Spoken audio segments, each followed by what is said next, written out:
चुटनीनो बहिष्कार, चुटनीनो बहिष्कार। हम हमारा हक मांगते हैं, नहीं किसी से भीख मांगते। हम हमारा हक मांगते हैं, नहीं किसी से भीख मांगते।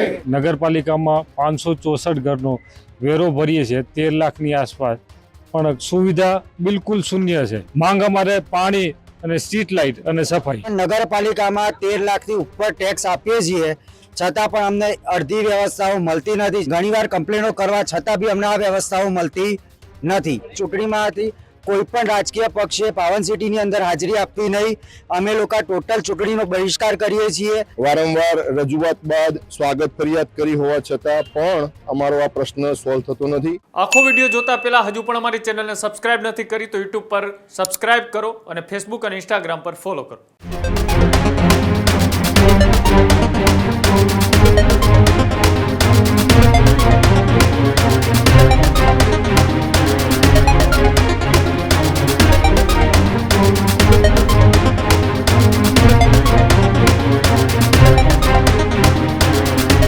સ્થાનિક સ્વરાજ્યની ચૂંટણીને લઈને હવે રાજ્યની અંદર અનેક એવા દ્રશ્યો સામે આવી રહ્યા છે જ્યાં ચૂંટણી બહિષ્કાર સ્થાનિકો દ્વારા કરવામાં આવી રહી છે. ત્યારે અરવલ્લીની અંદર પણ સ્થાનિકો દ્વારા સ્થાનિક સ્વરાજ્યની ચૂંટણીનો એ બહિષ્કાર કરવાનો એક આહવાન કરવામાં આવ્યું છે. અરવલ્લીમાં સ્થાનિક સ્વરાજ્યની ચૂંટણી બહિષ્કારના નારાઓ લાગ્યા છે. મોડાસાના પાવન સિટીના રહીશોએ આ નારાઓ લગાવ્યા છે. પાવન સિટીના મુખ્ય ગેટ ઉપર ચૂંટણી બહિષ્કારના બેનરો પણ લગાવવામાં આવ્યા છે. સોસાયટીમાં નેતાઓના પ્રવેશ પર પણ રહીશોએ પ્રતિબંધ લગાવ્યો છે. સ્થાનિક સ્વરાજ્યની ચૂંટણી બહિષ્કાર અંગે આ બેનરો લગાવવામાં આવ્યા છે. સ્ટ્રીટ લાઇટ, પીવાનું પાણી સહિત પાયાની સુવિધા ન મળ્યાનો આરોપ લગાવવામાં આવ્યો છે.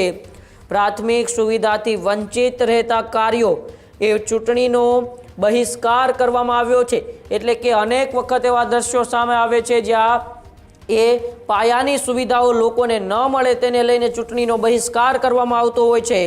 ત્યારે વધુ એક એવા દ્રશ્યો અરવલ્લીથી સામે આવ્યા છે જ્યાં મોડાસાની અંદર પાવન સિટી જે સોસાયટી છે તેના રહીશોએ એ ગેટ બહાર બેનરો લગાવ્યા છે અને કહી દીધું છે કે અહીં કોઈ નેતાઓએ પ્રચાર માટે પણ આવવું નહીં, કારણ કે છેલ્લા કેટલાય સમયથી આ પાવન રેસિડેન્સીના લોકો છે પ્રાથમિક સુવિધાઓના અભાવથી તકલીફમાં છે. પીવાનું પાણી હોય, સ્ટ્રીટ લાઇટ હોય કે અન્ય પાયાની સુવિધાઓ હોય, રોડ રસ્તાઓ હોય, આ તમામ સુવિધાઓથી વંચિત રહેવાને કારણે હવે આ જે પાવન સિટી સોસાયટીના રહીશો છે તેમણે ગેટ બહાર બેનર લગાવી દીધા છે. સાથે સાથે એ નારાઓ પણ લગાવ્યા છે કે અમે ચૂંટણીનો બહિષ્કાર કરીએ છીએ.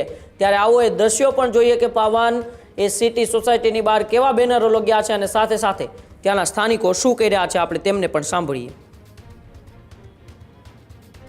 सुविधा नहीं तो वोट नहीं, चुटनीनो बहिष्कार, चुटनीनो बहिष्कार। सुविधा नहीं तो वोट नहीं, सुविधा नहीं तो वोट नहीं, चुटनीनो बहिष्कार, चुटनीनो बहिष्कार। हम हमारा हक मांगते हैं, नहीं किसी से भीख मांगते।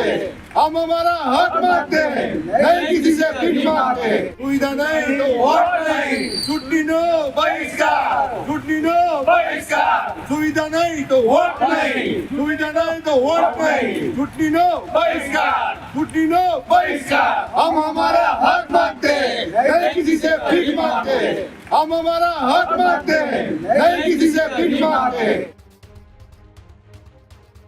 પાવન સિટીનો રહેવાસી છું અને નગરપાલિકામાં 564 ઘરનો વેરો ભરીએ છીએ 13 લાખની આસપાસ, પણ સુવિધા બિલકુલ શૂન્ય છે.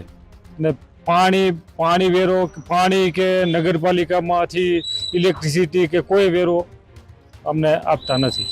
શું કાર્યક્રમ કર્યો આજે? આજે ચૂંટણીનો બહિષ્કાર કરેલ છે.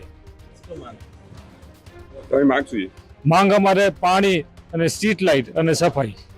કેટલા સમયથી તમારી આ માંગ હતી? માંગ અમારે તો બહુ સમયથી 2 વર્ષથી ને કોઈ સોલ્યુશન આવ્યું નથી. ટોટલ પાવન સિટીની અંદર 18 બ્લોક છે, 564 ઘર છે, 3000 ઉપરની વસ્તી છે.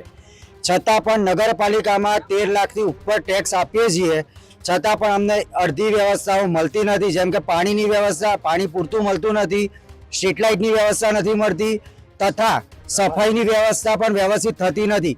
ઘણીવાર કમ્પ્લેનો કરવા છતાં બી અમને આ વ્યવસ્થાઓ મળતી નથી. તો અમે એક જ વસ્તુનો અહીંયા બહિષ્કાર કરેલો છે કે અમારે ચૂંટણીમાંથી કોઈ પણ રાજકીય પક્ષે પાવન સિટીની અંદર હાજરી આપવી નહીં. અમે લોકો ટોટલ ચૂંટણીનો બહિષ્કાર કરીએ છીએ કે નથી અમે લોકો વોટ આપવાના, કારણ કે અમારી વાતોનું કોઈ સાંભળવામાં આવતું નથી. એટલા માટે માનો કે રાજકીય પક્ષોના કોઈ આગેવાનો આવશે શું કરશો તમે? જો રાજકીય પક્ષના આગેવાનો આવશે તો અમે અહીંથી જ એમને એન્ટ્રી નહીં આપી, અમે ના જ પાડેલી છે એમને. મોડાસાની મેઘરજ રોડ સ્થિત પાવન સિટી સોસાયટીના અમે સૌ રહીશો છીએ. આજે અમે ચૂંટણીનો બહિષ્કાર કર્યો છે કારણ કે અમારી પ્રાથમિક જરૂરિયાતો પાણી, સફાઈ અને ઇલેક્ટ્રિસિટી જે સ્ટ્રીટ લાઇટો આપેલી છે એ પ્રાથમિક જરૂરિયાતો અમારી પૂરી થતી નથી.